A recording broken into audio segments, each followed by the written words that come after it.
Hello, everyone, and welcome to another episode of the Wise Decision Maker Show, where we help you make the wisest and most profitable decisions. My name is Dr. Gleb Tsipursky. I'm the CEO of Disaster Avoidance Expert, the future of work consultancy that sponsors the Wise Decision Maker Show. And today I'm joined by Job. Job, can you introduce yourself and share a little bit about what you do? Thanks, Gleb. Yeah, I'm Job. I'm the founder and CEO of Remote.com, which is a company that makes it possible to hire, pay, and manage people anywhere in the planet. Excellent. Now, you started a remote already in 2019, Job. Why did you start it way back then? So before Remote, I was working at a company called GitLab, and GitLab was, since its founding, a fully distributed remote organization. So if we would look for somebody, we would find just the best person we could find wherever they were in the planet and hire that person there. Never had any offices, and it worked really, really well. But what didn't work well is we would find somebody in a country where we never hired somebody before, and now we had to figure out, how do we pay them? How do we make sure they get benefits, for example? And what we found was that there were a million solutions, and all of them were really expensive, really slow, and it tended to be really poor experience for the individual. So, for example, if you wanted to expense something, you might have to fax something over to a particular place. So it was incredibly painful. But that model of hiring people everywhere worked incredibly well. It worked really well for us as a business because it was very easy to find people. And it worked great for individuals because they didn't have to move for a good job that was well paying and interesting and challenging. And so it was very obvious that this was the future of how businesses were going to be built, right? Because the constraints on businesses will remain forever the same, which is you want to hire great people, and there's always more people away from your office than near your office. So somebody had to solve this particular problem. So Marcelo, my co-founder, and I, we decided we were going to solve it, and that's how we started Remote. Well, you got it really well timed. For sure, yeah. Yeah, you definitely benefited from that, got the silver lining benefit. Now, one of the challenges that a number of companies we're seeing right now is that they're going back to the office. They're saying that they're not going to hire remote workers, or they're having challenges with their remote workers. What do you figure is going on here? Why are people making these decisions and not going to that future of what you're describing as hiring remote workers around the world, whatever the talent? Yeah, I think the fundamentals have not changed, right? So I think the demand for talent remains as high as ever, if it's only increasing. I think what has changed is that individuals now know that they can do their work remotely, right? And so as an individual, if I'm being sent back to the office, I might think to myself, well, there might be other employers, and there certainly are, that are willing to hire me. And so why are employers sending people back to the office? Well, I think because remote work isn't working for them. And it's probably not working for them because they didn't take the time to really work remotely. Rather, they try to maybe replicate an office-based way of working in a remote setting, which of course doesn't work very well. It means you probably end up doing the same inefficient things that you did in the office inefficiently remotely, which makes them more painful, right? For example, sitting in a meeting room is already very painful in an office, but at least you can joke with each other and all have a coffee together and maybe eat some stuff while you're at it. In a remote setting, it's worse, right? Nobody wants to sit for hours upon hours in virtual meetings. And so I think that is probably one of the reasons. Another thing that I've been seeing is that even companies that talk about returning to the office, they don't do it the entire week. They realize that there are significant benefits for almost everybody involved. And so I think we're ending up in a scenario where companies are uncomfortable. They are not sure what to do. The economy is somewhat repressed. So, employers feel like I need to act and I need to do something, and maybe this will help me in some other way. And I think there's a layer of management that is very uncomfortable with managing in any other way than just observing people. And they feel uncomfortable. What is my role if I'm not just looking at people and talking to them? Whereas, of course, my opinion is you should manage people by output, not by presence. But nonetheless, I think that certainly plays a role as well. Yeah, and I like to read some Quartz article on this topic. So I helped over 2 dozen companies figure out their future work strategies. And it's definitely the case that when I start working with them, I do see that they're using office-based strategies to manage hybrid workers and remote. And that's a big challenge. So what should companies be doing? What are some of the best practices in actually managing remote workers effectively?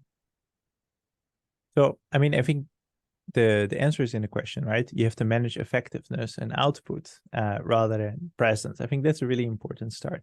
And so it starts by having a deep understanding of what are you actually doing as a manager and how do you make sure people are successful.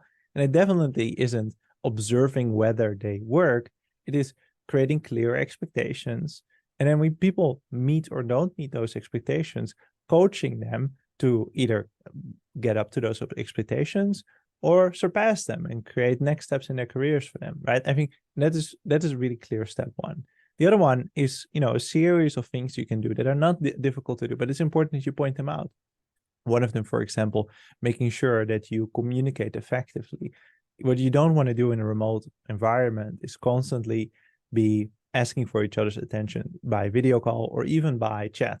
And so you want to default as much as you can to working asynchronously. So writing down information in a particular place where everybody can find it, and then making sure that rather than asking a colleague for a particular kind of information, just look it up yourself, right? And this is a really straightforward thing to do, but it's really fundamental, and it makes working remotely much more pleasant for everybody involved. And even as a manager, having a good standard, for example, having an agenda with your report, if you have a one-on-one meeting, before the meeting is going to both your manager and the report help establish, well, what is this going to be about?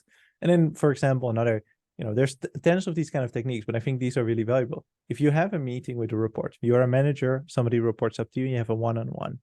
The contents of that meeting should not be about what is the work that you're doing, what is the work that you've delivered, because that's information that's available asynchronously and outside of that meeting as well.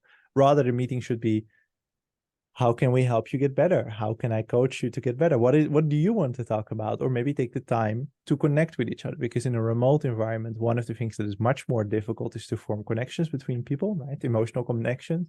And so spending time, deliberate time on that, I think is a really important part of this as well. It is really important.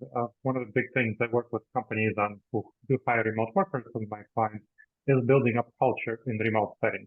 And there are a variety of ways to do that, like virtual coffee meetings, both deliberate planned ones and then matching where you match randomly with people across the company so you get connections. There's virtual co-working, so for example, where a team dials into a video conference call and they work on their individual tasks, but they have an opportunity to ask each other questions during that period, especially helpful for junior staff, the kind of team bonding. I'm curious what techniques you've seen for forming connections that you find to be effective in that remote setting. Yeah, I have a strange opinion about this, which is that I think there's no any strategy in particular that is magical. I think what is important is that you establish shared values. So we have company values at remote. They are shared, and we're very clear about what they are, why they are. We give examples and we give counter examples.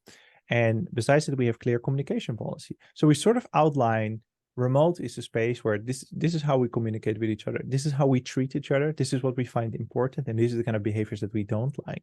And within that space, the scaffolding, as it were, we create sort of a safe space. And then the second step is we make it very easy to connect with each other. So we have a lot of different tools, but they're all very straightforward. Google Meet, Slack, these kind of tools. And then a few others like randomly matching people for coffee chats. But all those things are opt-in. And so what we do is we create opportunities for individuals to connect with each other, all opt-in. But because it's a safe space and because many people, and I would say most people, have a tendency to seek out others and to seek that connection, given that the threshold to connect is low, given that the environment is safe, you don't have to do a lot extra, right? For example, we don't do a lot of meetups that are planned and designed and otherwise paid for by remote, and yet people still meet up quite regularly within the team. Why do people do that? Because they want to, right? And so my philosophy is like, if we create this like really strong scaffolding, which creates a safe culture and safe organization, then people will self-serve and they will help themselves and create these mini cultures within the organization and create their own connection. I think that is actually the most important thing. That said, I do like the random coffee meetings. I think that's very fun. And one of my favorite things is that we have these welcome calls that I do with my co-founder where all the people that have recently joined just ask us random questions. And I think those kind of things are always really fun to do. But the most important thing is the other part. The tools and techniques, I think, matter not as much. Interesting. So something I haven't heard you talk about, maybe you already do that, is training. I found that in terms of managers being able to manage in remote settings, a lot of managers would like to know how to do that, but they just don't really have the skill set. They don't have the ability. They know how to manage by walking around and how to observe people, but they don't really know how to manage people, whether hybrid, so who come to the office sometimes, or fully remote. So I'm curious what you're finding about specifically training managers to manage teams in remote settings. Yeah, I mean, with us, we have a training program, right? And continuous training for anybody who is a people manager. And I think it's crucial. I think it's crucial in two different ways. One is to essentially establish the basics, like you were explaining. I think the basics are not complicated, right? It's a small set of guidelines. How do you focus on the output and the person instead of, the presence? But I think the other part, which is, continuous training, is something that might be unique to your organization, because you also want to instill the company's values, the way that you would like to go about doing things. And so I think what really helps and what helped us is to create a manager community, right? Where you create a community where you can talk between different managers, you can share experiences, and learn from each other, besides learning from the content that we continuously supply and try to amend and add to. But I don't think it is that difficult. I think just many companies are completely unaware of the fact that you need to be a different kind of manager. And so they're also not setting up things to teach people to be great remote managers, right? And so they don't know. So who's going to tell them? But if your company set up like mine, or if you happen to speak with us, you get in the right direction pretty quickly. The other thing that I want to mention that I see is a challenge for companies that are mostly remote is onboarding new staff and then mentoring them. So that's definitely a challenge, where onboarding staff, mentoring them, getting them into your culture.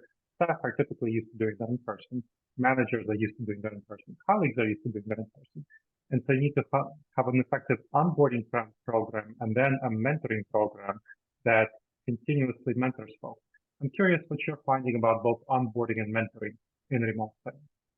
Yeah, I hear this often, that this is difficult for companies. I've never really understood it, because, like, for me, I think to myself, well, what makes it easier in person?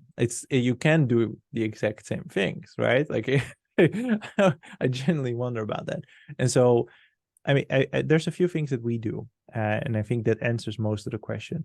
I think first is there's a body of documentation and courses that we serve people when they start at the company. So they explain the basics. The basics everybody needs to know, right? One of them is, what are the company values, and how do we operate? How do we talk to each other, right? How do we performance manage these kind of things? Then there's a part where you need to start forming those initial connections. And so what we do is we make sure that people actually call with a number of people outside of their direct team and direct organization where they will be working with. So they start to form connections. And then they get an onboarding buddy, which is somebody in a different department who will be there to answer any dumb questions they might have, right? Dumb questions. There's no dumb questions, but, so they feel like the threshold is really low to ask questions. And then lastly, for mentoring and ongoing mentoring, that's where your manager comes in, right? And their job specifically is to help you grow and help you succeed. And so we really encourage managers to have at least one-on-one meeting with each of their reports per week. And exceptions are, very experienced people that are very comfortable, they might do it fewer than that. But in general, that is what a manager is supposed to do. They are supposed to help manage something. Now, having said that, I think roles where you really need to teach somebody, where you need to spend hours upon hours daily one-on-one, I think those are kind of things that might be more difficult in just an arbitrary remote environment. And you would have to be very deliberate, for example, about making sure people have enough of an overlap in hours in time zones. But all the other things kind of work independent of time zones and like how distributed you are.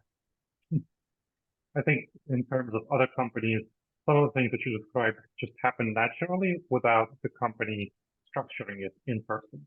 I need to structure it more deliberately when you're working remotely. Yes, absolutely. For sure, yeah. But it needs to be more deliberate.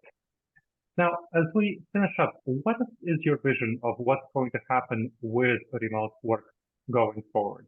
we're having these transformations, both economic transformations, companies bringing back to the office, the rise of generative AI. I personally think it's going to facilitate remote work. It's going to make it easier to get information. But I'm curious what you are thinking about and the impact of development on remote work. I mean, in general, I don't think the fundamentals are changing anytime soon, right? Again, I think the fundamentals, the driving forces are a need for talent, and now a much stronger sense from individuals of if I'm a knowledge worker, I don't need to be in the office, right? That is not to my benefit, nor to the benefit of my work. That's to the benefit of my boss, right? Who's probably a poor manager. And I think those fundamental forces, they are not changing, right? And I think those will very much keep driving companies to hire more internationally, hire more remotely over time, as well as individuals seek out more work that does that kind of thing. As far as, like, for example, AI and large language models, I think that is just another technology that will benefit us all. And I agree with you. I think it helps, for example, working asynchronously a lot because it makes it easier to find the information, right? Which is one of the challenges in large remote organizations is finding information, not so much writing it down, but finding it is very hard, distilling it, summarizing it. I think those are things that, yeah, we couldn't do in the past automatically. And now we can do them pretty well. And so I just expect that to continue. I also think that there's a role for technology in making it easier to connect with each other, right? I think the one thing that is really hard to replicate is a sense of presence, which is a very intangible thing, except it's really obvious when you have it, right? Like, it's very hard to get a sense of presence when, you are now on my flat screen in my office and I can hear you and I can see you and I can see you move, but the sense of presence is still really low. But the moment that we were to both set up and put on a VR headset together right now, our sense of presence would be greater, even though we might be looking at cartoonish avatars. And in the very near future, we'll be able to see somewhat photorealistic avatars. And in the further future, that VR headset becomes small to maybe almost entirely disappearing. Now, I think those kind of things will make working remotely even more accessible because that the thing that you miss, you won't have to miss anymore, right? And so, in the great scheme, if you really zoom out in history, I think we live in this like tiny little window where we feel very distant looking at each other at a flat screen. But we'll just be going from an in-person office to a virtual office pretty soon, I would say, if you zoom out far enough. And like large language model and AI will just make the nature of work we do slightly different. But I don't think it will shift the fact that we'll be working. I think that will take much longer. Excellent. That's a great vision, Jan. Thank you for sharing your expertise and your vision. Thanks so much for that. And thank you to the audience for checking out another episode of the Wise Decision Maker Show. Please make sure to subscribe wherever you checked out the show and leave a review. It helps others discover the show and it helps us improve the show.